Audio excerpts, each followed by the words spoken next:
Investing in real estate is not for everyone. I will be the first one to tell you this, okay? Yes, I invest in real estate. We have made a beautiful life investing in real estate, but it is not for everyone.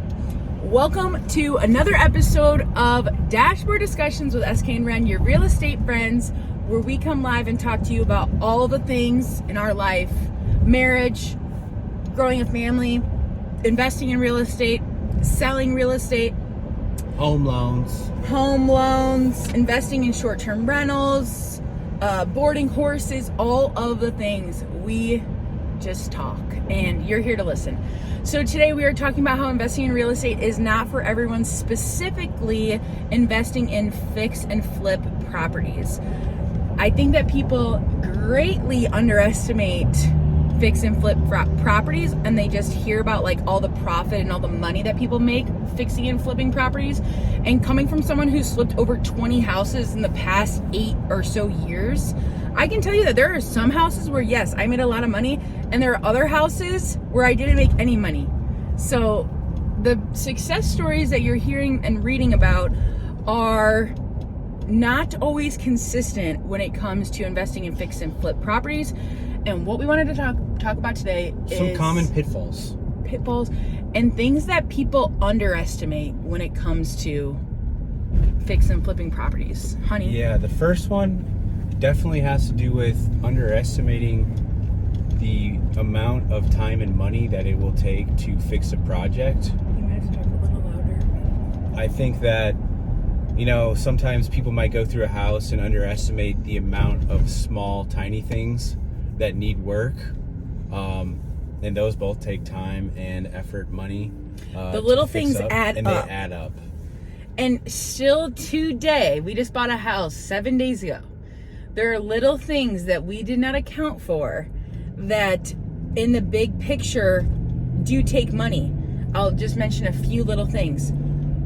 And when I flip a house, I don't like to just like paint over, I'm not like the kind of like, there are definitely, and there is room in the market for investors to like paint the light switches white. You know what I'm talking about? Like kind of like that really shitty flip. I don't like to invest in properties like that. But like some little things that we missed on this last one that I'm like looking at it now, I'm like, oh shoot, that might add up, are all the light switches and light covers the same color? Are we gonna have to go in and change out how many outlets and how many light switches are we gonna have to change? Honestly, like light bulbs are a pretty big expense. I know it sounds silly, but like light bulbs can be a few $100 expense. What are some other little things that people like overlook? You go into a room and it's got pretty decent flooring except for one spot, and then trying to figure out where they got that material from, if it's like a laminate flooring or something, finding that exact match is going to be very difficult. So you really have one option. What I've also found out like over time is that like, oh yeah, we look at this bathroom and like, oh yeah, we're gonna redo the shower, and we're gonna like, we have a price associated for how much money we're gonna put into the shower and put new flooring and a new toilet and a new vanity. Well, then we start taking that all apart and realize that the entire subfloor of the bathroom has to be replaced. So like that's another huge expense, subfloor, the things that are behind the walls that when you start taking apart the project, you find, and those costs really add up. They do. So like, I feel like this is something that the little things add up.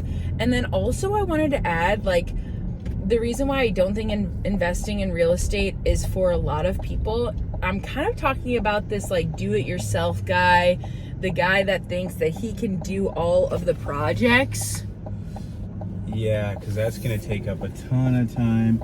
They completely underestimate the amount of time that it's going to take for them to finish the project if they're trying to do it themselves. And especially if they're like working full time. Yeah, a 2-month project could turn into 7 very quickly. And like and just because you didn't want to pay someone a few $1,000s, well, that $1,000 has been eaten up in the amount of time it took to hold that property for the extended period of time versus just paying someone to get it done now. Like convenience and quickness are like two of the most valuable things when it comes to flipping properties. Convenience, and by convenience I mean materials, what materials are in stock, and by quickness quickness, I mean like how fast someone can get to the project and how fast you can get through it, how fast you can get it done.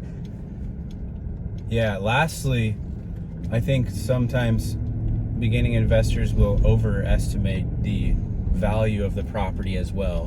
What the value will be after it's fixed up. We've done this ourselves. We have thought that a house was worth $15,000 more at the end of the day, and we're in real estate sales.